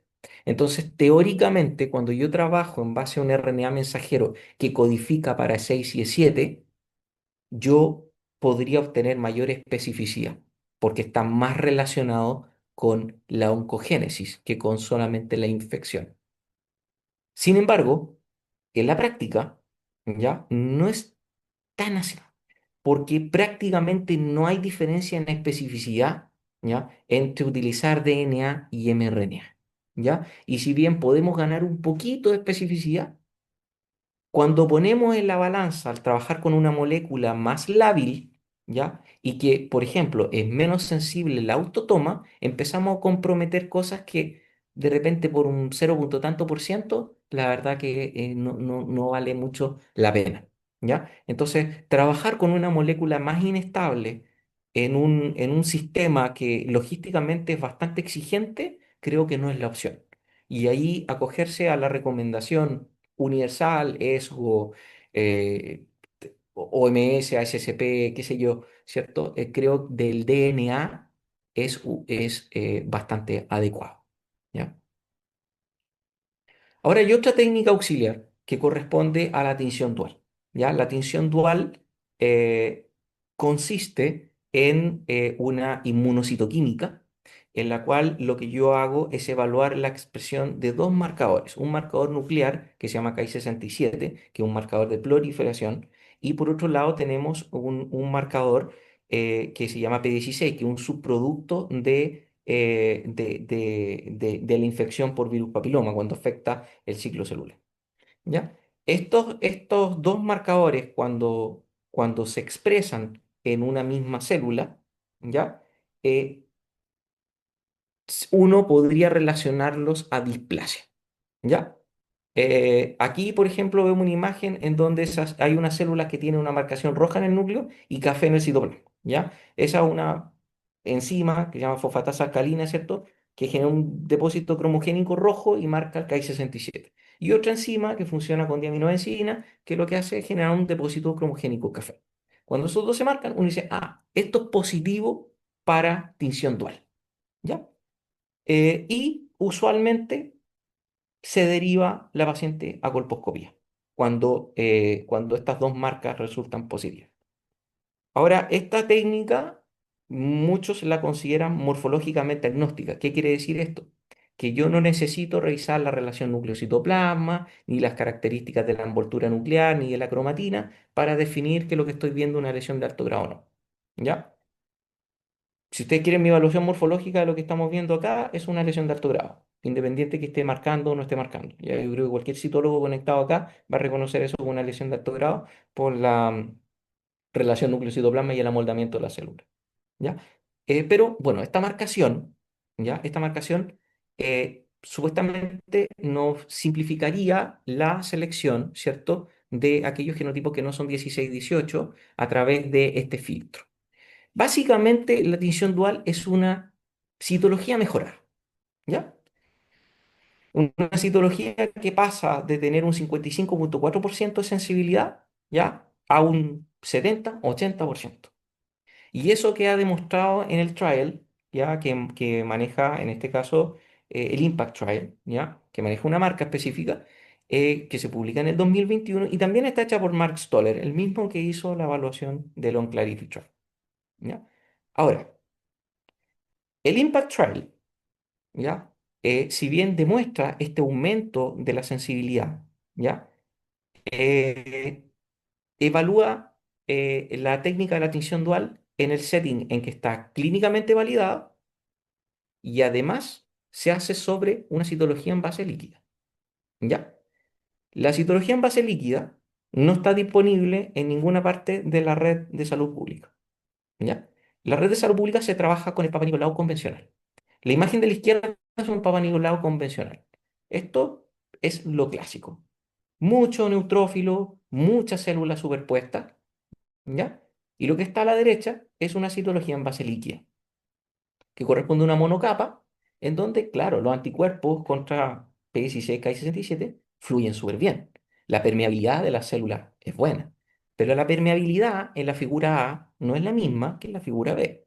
Por lo tanto, cuando yo hago esta evaluación, este trial, y cuento con la citología en base líquida, me cambia completamente la costo-efectividad y el flujo de trabajo, porque tengo que implementar citología en base líquida, tengo que interpretar citología en base líquida, y además tengo que sistematizar la tinción para que cumpla con el estándar de validación clínica, porque estas, ojo, no son tinciones duales in-house. Aquí no es una persona que in-house genera un cóctel y mezcla el marcador P16 y el marcador de Ki-67. No, estos son kits estandarizados, como un HER2, por ejemplo. ¿Ya? Entonces, en la realidad, cuando yo aplico esta técnica, ¿ya? Eh, Primero, necesito que los tecnólogos médicos y los patólogos agarren experiencia, porque va a pasar que van a haber casos en donde va a haber discordancia morfológica con lo que se está marcando. Por ejemplo, ¿ya? si yo veo una célula que tiene una relación núcleo-citoplasma aumentada, pero me está marcando, por ejemplo, para P16 y no me está marcando para KI67. ¿Ya? Y eso obviamente que se va a llevar a discusión, ¿ya? Y esos casos se van a conversar y alguno podrá decir que es positivo y otro podrá decir que es negativo y entramos en el terreno de la subjetividad interobservadora, ¿ya? Entonces, cuando se ha evaluado la tinción dual versus la genotipiación extendida agrupada, ¿ya? Se ha demostrado que la costo-efectividad sigue siendo superior por el lado de la genotipiación extendida. Y el gran beneficio que tiene sobre la tinción dual es que la tinción dual mide el riesgo inmediato. Vale decir, esta paciente en este momento tiene una probable lesión. No sé si es alto grado, no sé si es bajo grado, probablemente es alto grado, pero no lo sé. Esa es la información que nos entrega, pero es ahora, ¿ya? Versus cuando yo sé el genotipo, yo puedo saber proyectar riesgo en esa paciente y por lo tanto vuelvo al tema del valor predictivo, ¿ya? Me va a permitir saber a través del genotipo cómo tengo que controlar a esa paciente en el futuro y nos va a entregar antecedentes para entender los controles futuros. Pues yo miro para atrás y digo, sí, esta paciente tuvo una tinción dual positiva en algún momento. Perfecto. Y se le hizo una colposcopía. Y la colposcopía tenía una NIE1. Perfecto. Esa NIE1, ¿por qué genotipo era? No lo sé. Si era una NIE1 por 66, esa es una NIE1 que nunca va a terminar siendo una NIE3 o un cáncer. Pero como yo estoy midiendo el riesgo absoluto, yo no sé para adelante qué va a pasar, porque no tengo información del genotipo, ¿ya? Entonces no me aporta en cuanto a la proyección que yo pueda hacer. Y eso es algo que en este estudio, por ejemplo, del Lancet, ¿cierto? A esta corte italiana que se estudió le pesó, porque ellos encontraban que perder esa data ya era significativo. Entonces, una buena técnica, sin duda, pero me complejiza la cadena logística. Necesita entrenamiento, independiente de lo que se diga, por muy simple que sea, esto requiere entrenamiento, ¿ya? Y eso está en la evidencia, o sea, no es un tema de discusión ni de opinión, ya es un tema de que está evidenciado. No le saca provecho a la base instalada de Papa Nicolau convencional porque, insisto, si ustedes quieren llegar a cumplir la expectativa del Impact Trial, tienen que aplicarlo en base líquida. Los cálculos de costo-efectividad no consideran las variables anteriores, no permite hacer el reconocimiento epidemiológico, no permite proyectar riesgo, ¿ya? Y ojo, que esta no es una técnica que sea mutuamente excluyente con, por ejemplo, una genotipiación extendida. Yo puedo hacer triage de mis genotipos con tinción dual, luego de haber hecho un PCR con genotipiación extendida. Nada me lo impide, ¿ya? Ahora, que la genotipiación extendida no lo necesite, si está bien utilizada, es otra cosa. Pero si uno quiere inventar un flujo con meterle entre medio la tinción dual, puede hacerlo, ¿ya? No es una técnica excluyente, ¿ya? Otra cosa el BPH en orina que se ha mencionado, quizás ustedes lo han escuchado mencionar en algunas partes, que podría ser una aproximación, una opción para las pacientes. Efectivamente es una opción, ¿ya? Pero luego que todas las demás opciones se han agotado, ¿ya? Ese es el uso responsable de la orina. ¿Por qué? Porque nosotros no tenemos grandes estudios hoy en día, trials que nos digan, ¿sabes qué? El BPH en orina anda tan bien como lo hace el autotoma y anda tan bien como una toma clínica, ¿ya? Lo que tenemos son validaciones clínicas de kits en esa matriz, ¿ya? Y que si bien significa que lo podemos usar, ¿ya? Ninguno de esos trials concluye que se deben utilizar de manera intercambiable con una autotoma vaginal o una toma clínica.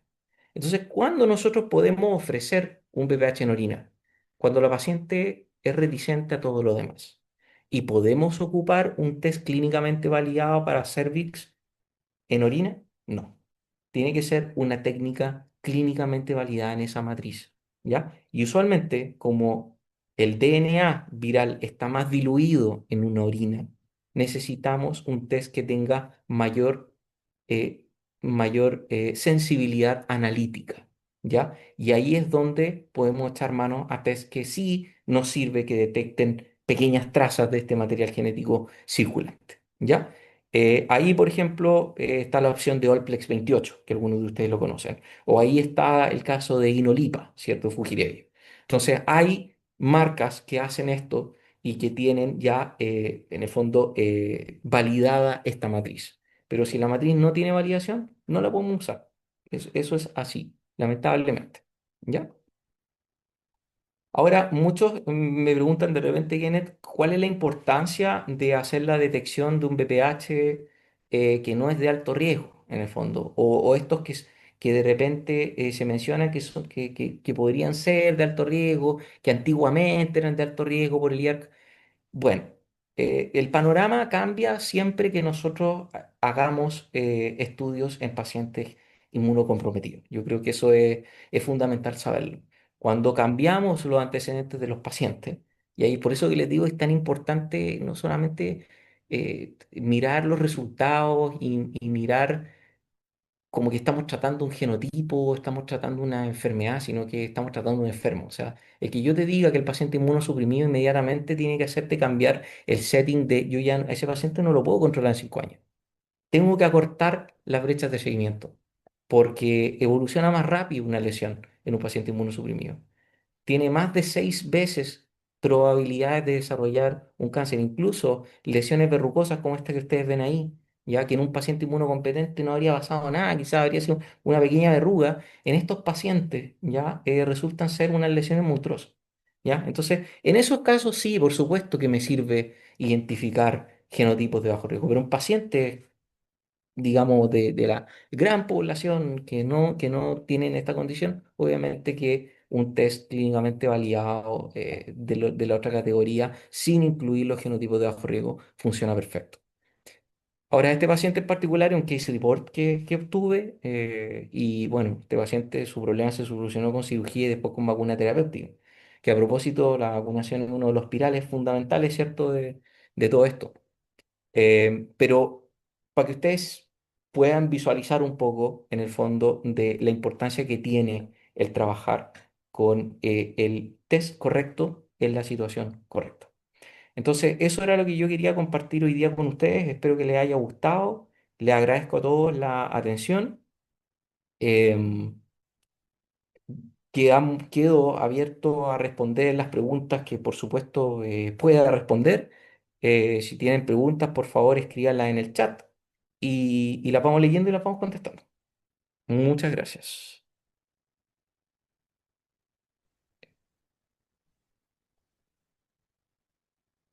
Hola Kenneth, acá hay varias preguntas que te dejaron en el chat. Si quieres te Buenas. ayudo a ir leyéndolas y las vas Ya, bueno, muchas contestando. gracias. Muchas gracias, Nayeret. Acá la primera pregunta es de Dania Acuña, de la doctora, y te Ya, deja la siguiente Dani. pregunta. Sí. ASCH y atrofia cervical de menopausia, ¿qué tan frecuente es la confusión del citopatólogo? Además que las colpos son difíciles, dolorosas, las muestras escasas, no encuentra tan equivocado hacerles BPH para evitar los seguimientos en UPC. ¿Qué Sí, o nos sea, puedes a comentar al ver, respecto? en mi experiencia, bueno, yo trabajé varios años como citotecnólogo, ustedes sabrán, y en mi experiencia los contextos de atrofia son especialmente dificultosos. Yo creo que cualquiera de los quizás colegas que están conectados acá, que sean citólogos, pueden seguirme con esto. La atrofia de repente muestra células pequeñas, ¿ya? Muchas veces por artefactos de técnica los núcleos se ven aumentados de tamaño. Claro, no van a mostrar hipercromasia ni variación en la envoltura nuclear, pero definitivamente uno podría llegar a confundirse y mal interpretarlo como una lesión de alto grado. Los contextos menopáusicos son complejos. Las atrofias son súper complejas, incluso histológicamente. Eh, las zonas de transformación reactiva histológicamente también son complejas, no son sencillas de evaluar. Entonces, sí, sí, lógicamente que hay muchos ascaches, obviamente, que no son malas interpretaciones morfológicas, que es parte inherente de hacer citología, y los ASCU sobre todo, que tienen un porcentaje mucho más alto de error. de interpretación. Pero concuerdo con lo que dice. Perfecto. Acá otra pregunta, dice Omar, otra pregunta, todo negativo. ¿Es realmente negativo o es un no detectable? Y lo dice especialmente por el test de cura. Perfecto. Muy buena pregunta. Eh, Si quisiéramos comprobar que sea absolutamente negativo, tendríamos que ocupar un test que tenga una sensibilidad analítica extremadamente alta. ¿Ya? En general, la sensibilidad clínica que tienen los test ronda un límite de detección entre las 300 copias por ml y 600. ¿Ya? Por lo tanto, eh, en la realidad, como bien dice el doctor, es más un no detectado que digamos que un negativo absoluto. Sin embargo, el principio del test de cura es que en un año tú debieses tener una carga clínica ya observable a través de un test que esté clínicamente validado para hacer seguimiento. ¿Ya? Es por eso que hay muchas técnicas que no están validadas clínicamente para seguimiento. Eso es súper importante. Por ejemplo, yo no puedo hacer seguimiento con, no sé, pues, con una tinción dual, por ejemplo. ¿Ya? Tiene que estar clínicamente validado también para hacer seguimiento. Entonces, es importante ahí que tú esperes un tiempo. Por ejemplo, cuando yo conversaba con Miriam, que es ella es la como jefa del programa de prevención de cáncer cervicuterino de Suecia. Miriam Elfström, ella me mencionaba que ellos le daban entre 1 o 2 años para recién hacer el PCR como test de cura, porque ahí las cargas eran detectables. Si la paciente va a hacer una recidivia en el fondo, va a tener una carga detectable. Por lo tanto, podrían haber cargas residuales y es por eso que tú no le haces un PCR inmediato y tampoco se lo hace con un PCR que tenga una sensibilidad analítica muy alta, porque pueden haber cargas residuales luego de una conización. Entonces, por eso le das un tiempo y esperas que tenga una demostración clínica. Y en ese sentido, sí es confiable. O sea, hay estudios que demuestran que dados esos plazos, sí puedes hacer test de cura. Pero si te adelantas mucho o lo dejas pasar mucho tiempo, podrías incurrir en un problema. Ujú. Eso. Bien, acá voy a ir con una siguiente pregunta. Bueno, ya hablaste sobre el test de orina, pero no sé si lo queremos reforzar porque Hugo Gaete te consultó justo antes que ¿Eh? estabas hablando de eso. ¿Qué tan útil es la muestra de orina? Ah, o sea, es muy útil, Hugo, porque en el fondo, si tu paciente no quiere hacerse una toma clínica y no quiere hacerse una autotoma vaginal, en el fondo te vas quedando sin opciones. Y la paciente igual hay que controlarla de alguna manera. Entonces, frente a no tener opciones, creo que la orina es siempre útil. Y si eso puede hacer participar a más pacientes del screening, bienvenido sea, siempre y cuando sea un uso responsable, es decir, no porque quiero testear a una paciente o testearla con una mala técnica, porque al final de repente un falso negativo puede ser peor. Entonces, mientras que sea una técnica clínicamente validada, se puede utilizar. Perfecto. Acá la doctora Dani Acuña te hace dos preguntas. Ya. ¿Por qué hay test que los resultados no vienen con la información del kit que se usó? Y otra pregunta, lo otro, hay de 28, 30, 18 genotipos. ¿Qué has visto tú de por qué algunos laboratorios informan o eligen estos tests? Por ejemplo, sabiendo que el 28 no tiene utilidad clínica, informar bajo riesgo y solo servirían para estudios. Ya, perfecto. Buenas preguntas. A ver, efectivamente, para el tamizaje cervicuterino yo no necesito tener un kit que tenga 1000 genotipos. O sea, eso no, no. Yo lo que necesito cubrir en el fondo es los genotipos de alto riesgo consenso, que son 13 y probablemente van a ser 12 más adelante. Ahora, si por ejemplo de repente soy un laboratorio que trabaja con líneas de investigadores y de pasada también trabajo con grupos de inmunosuprimidos y en el fondo quiero sistematizarlo todo, de repente se incurre en utilizar un kit para todo, ¿ya? A modo de simplificar de repente el flujo. lo que no necesariamente es correcto. Ya solamente estoy tratando de encontrarle un razonamiento a la pregunta, ya una respuesta, digamos. ¿Y cuál era la otra pregunta? Discúlpame. La primera.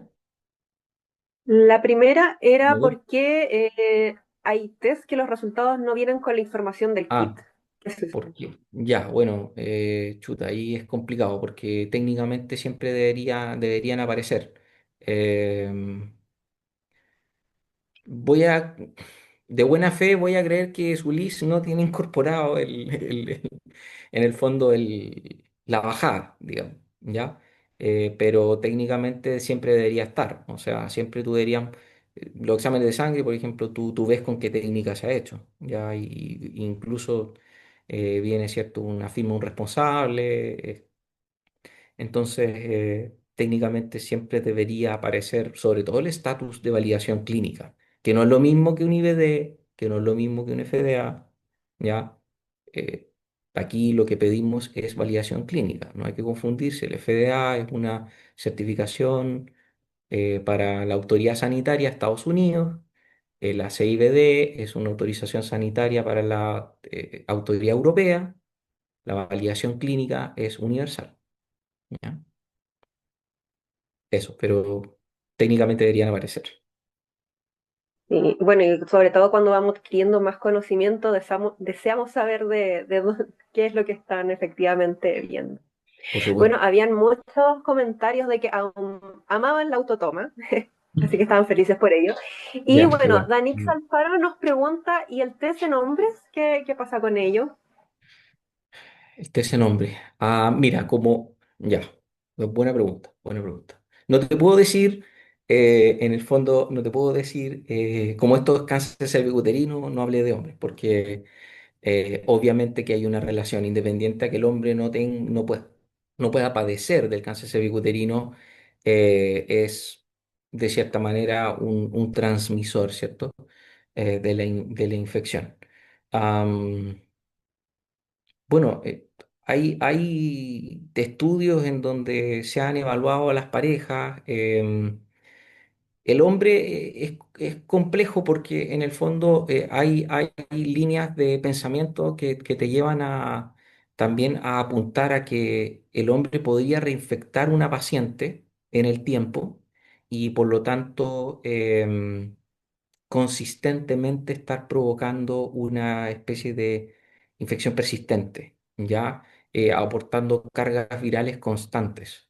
Em, pero lamentablemente no tiene un tratamiento en el fondo. Entonces, ahí es donde yo creo que se rompe un poco la dinámica del testeo, porque al final tú testeas a las mujeres para poder tomar una acción clínica que evite el cáncer, pero al hombre, en el fondo, tendrías que de repente testearlo como en un contexto de hombres que tienen sexo con hombres para evitar quizás un cáncer anal o un orofaringio, pero no hay lineamiento en el fondo respecto a testeo en hombres así como screening de BPH.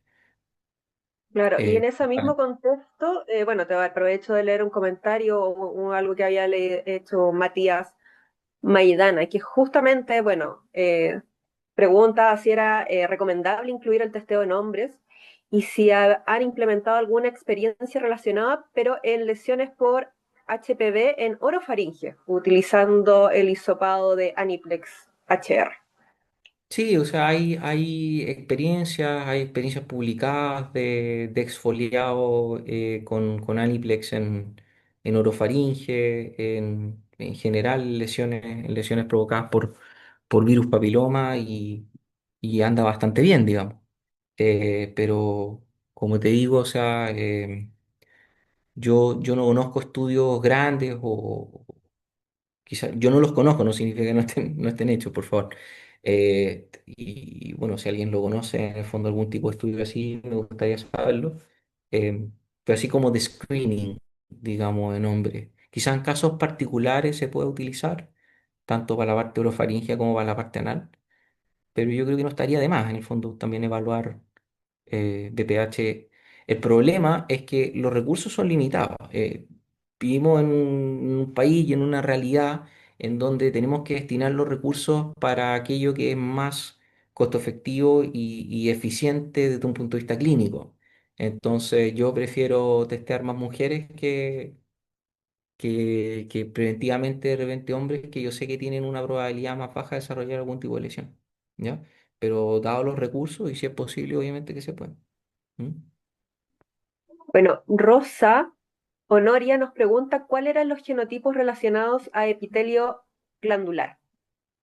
1845 generalmente se relacionan a una mayor cantidad de adenocarcinomas en comparación a otros parientes de las ramas más 16, 33, 31 que se relacionan más con carcinoma escamoso. ¿Mm? Perfecto. Y voy a leer. Hola, Mauricio Vicencio, desde el Hospital de Quilpué. Recién se adjudicó el kit de sillín BPH. Felicitamos por ello. Actualmente estamos utilizando de otra marca. Mi duda es, recomendado este kit para muestras de biopsia. Actualmente solo lo utilizamos con muestras de hisopado. Perdón, ¿puedes repetir la pregunta? Que se me falló el internet. Sí, es... déjame buscarla. Sí, el kit es recomendable usarlo con muestras de biopsia, que actualmente solo lo Ah, utilizan en muestras de hisopado. ya. Como tú no haces un tamizaje a través de la biopsia, en el fondo, basta con que el kit esté validado para esa matriz, ¿ya? Y ahí tú puedes hacer una validación. No es necesario utilizar los criterios de Meyer para hacer una validación para un test, una matriz de un taco parafina. Pero lo que sí necesitas hacer es utilizar un kit de extracción correspondiente a la matriz, porque no te va a servir el mismo kit de extracción que tú ocupas para Cell Preserve, un preservante citológico, ¿cierto? Preservcito, lo que sea, un medio en base líquida, no te va a servir el mismo reactivo de extracción. Tienes que ajustar el reactivo de extracción. La amplificación se puede mantener. ¿Ya? Perfecto. Bueno, acá seguían hablando en el chat sobre el estudio de BPH en hombres. Acá la doctora Dania dijo que creía que es bueno quizás utilizarlo en citología y BPH anal. Y bueno, Hugo Gaete nos consulta si es para muestras uretrales es útil.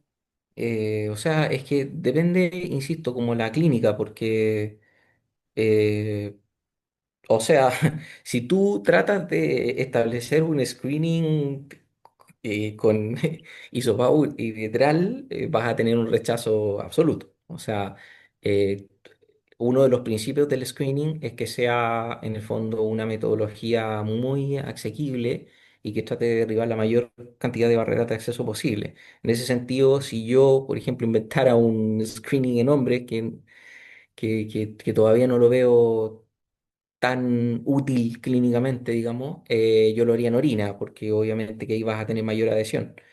Pero sí, o sea, hay contextos en los que obviamente que es útil, ¿cachai? O sea, em, tú cuando haces un estudio general de infección de transmisión sexual, le pides a un paciente, digamos, de estudiarse las infecciones, tú estudias VPH con un hisopado y vas a estudiar también otras cosas, o sea, treponema, qué sé yo, clamidia, tricomona, y todo eso es parte, digamos, del estudio de infección de transmisión sexual.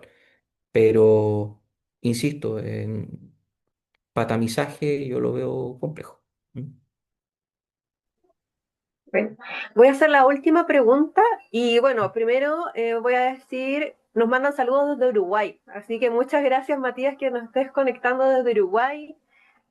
Esperan explicar estudios de aterrizaje en Antofagasta, qué bueno que sigan los estudios de Qué BPH. bueno, qué bueno. Y voy a leer la última pregunta de Delia. Dice, perdona, puede que ya lo dijeras, pero ¿hay diferencia en resultados entre toma de endocervix y autotoma vaginal? Endocervix y autotoma vaginal. Ah, tú te refieres como a la correlación entre. Yo me imagino que te estás refiriendo a la correlación entre toma clínica y autotoma, Delia. Yo creo que sí, porque se dice si hay referencia en resultados, puede ser. Ya. Sí, yo creo que es correlación. Mira, la Esa correlación, relación. sí, es correlación. Ya, bacán. Mira, Delia, en general la correlación está dada por el kit que tú utilices para tomar la muestra, tanto como el kit de amplificación. ¿Ya? En ese sentido, se describen correlaciones diferentes para las diferentes combinatorias. Pero usualmente y de manera universal, ¿ya? Yo te puedo decir que la correlación que tiene el autotoma con la clínica, si estamos utilizando una autotoma clínicamente validada como corresponde por un Valhut y todos los protocolos que corresponden, deberíamos estar con una correlación de sobre el 90%. ¿Ya? Entonces, muy buena. ¿Ya? Y deberíamos sentirnos seguros utilizando la autotoma. Una barrera de acceso súper importante a la autotoma es el profesional de la salud. Ojo, el profesional de la salud que de repente no confía en la autotoma y por lo tanto como que, como que como que es reticente a su implementación. Pero la verdad es que la autotoma es bastante confiable y tiene una buena correlación con la clínica, sobre el 90% en general. En particular, en este caso, por ejemplo, un Evalin fácilmente con Aniplex te puede llegar al 94%. ¿Mm? Eh, Había justo una manito levantada. No sé si quiere sí, comentar algo porque en el chat hay dos cosas. no. Se recomienda No el se test en escucha bien. hombres con VIH positivo mayor de 35 para cáncer anal. Bueno, me parece bien, o sea, creo que interesante, ¿sí? Néstor, Y no sé Claudio, si Néstor, ¿alguna pregunta? sí, no sé si quiere decirnos algo o dejar alguna Hola, consulta. buenas noches. ¿Se me escucha bien? Sí, Néstor, cuénteme. Sí, se ¿Cómo escucha. estás? Un gusto, Ken. Felicidades por la Igual, presentación primero. muchas gracias, Eh, Néstor. yo soy posgrado de patología clínica y actualmente estoy desarrollándome en un laboratorio de biología molecular. Y quería hacerte una consulta y preguntarte Sí. tu opinión al respecto. Nosotros hacemos determinación de HPV extendido por PCR. eh, Y particularmente con este kit, lo que notamos es que tiene un cutoff clínico para un CT de 32. Eh, con un CT menor a 32, es un equipo bastante cerrado y nos dice que detecta el genotipo. Ujú, Sin embargo, cuando uno ve las curvas, muchas veces hay muestras que tienen, que tienen una curva a un CT mayor a 32 y el equipo al ser cerrado, él nos dice que es no detectable, pero uno ve las curvas, son curvas lindas, pero con un CT mayor a 32. ujú, Eh, no sé si has tenido experiencia con kits con esa modalidad y bueno, ujú. me gustaría conocer tu opinión al respecto. Muchas gracias.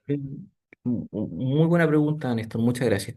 Mira, lo que pasa es que ese cutoff en el fondo y el CT justamente son umbrales definidos dentro de la validación clínica justamente para evitar la detección de cargas muy bajas.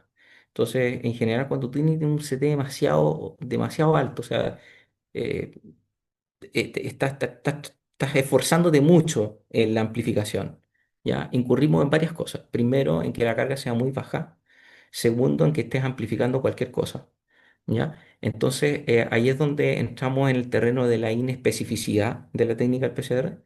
Y en segundo lugar, en que tu resultado no sea clínicamente significativo. O sea, quizás efectivamente la paciente tiene un genotipo, ya tiene un 31 por ejemplo, o tiene un 35, pero no es significativo clínicamente.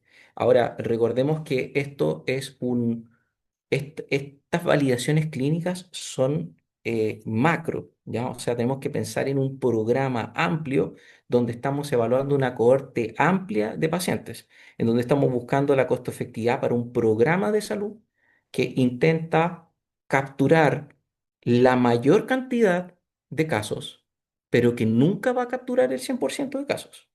O sea, eso nunca va a pasar con un screening. Ningún screening es perfecto, en el fondo. Entonces todos los métodos de screening trabajan en base a este principio de equilibrar lo que es beneficencia no maleficencia, en el fondo. O sea, hay cosas que voy a no detectar eventualmente. O sea, yo aquí, yo no les puedo jurar que no va a haber un caso en el mundo que no va a ser provocado por un 68, un cáncer que no sea provocado por el 68. Eso no existe, ¿ya? Porque en la biología todas esas cosas pueden pasar, pero cuando hablamos de un tamizaje hablamos de cortes grandes y de la mayoría de los pacientes. Por eso que yo no te recomiendo guiarte por las curvas, en este caso, por ejemplo, el CFX96. No te recomiendo fijarte en la curva del termociclador, fíjate en la curva que está adaptada por el fabricante, porque esa es la curva que viene estandarizada en base a la validación clínica. Si no, vas a incurrir quizás en hacer una mala interpretación, ¿m? A pesar de que sea muy linda la curva. ¿M? Impecable, muchas gracias, ¿eh? No, de nada, Néstor. Gracias a ti. ¿M? Bueno, creo que no hay más preguntas. Bueno, y si de todas formas, si hay más preguntas, están invitados a que dejen consultas en el correo de Kenneth, ya lo dio al final de la presentación, y si Sí. no, que nos visiten en nuestra página de Alateia para seguir haciendo las consultas. Todos estamos dispuestos a darle las respuestas cuanto quieran. Muchas gracias, Kenneth, por presentación. Muchas No, gracias a gracias a todos los que ti. se han Gracias conectado. a ti, Nayarit. Gracias, que estén muy bien, muy buenas noches. Muy buenas noches.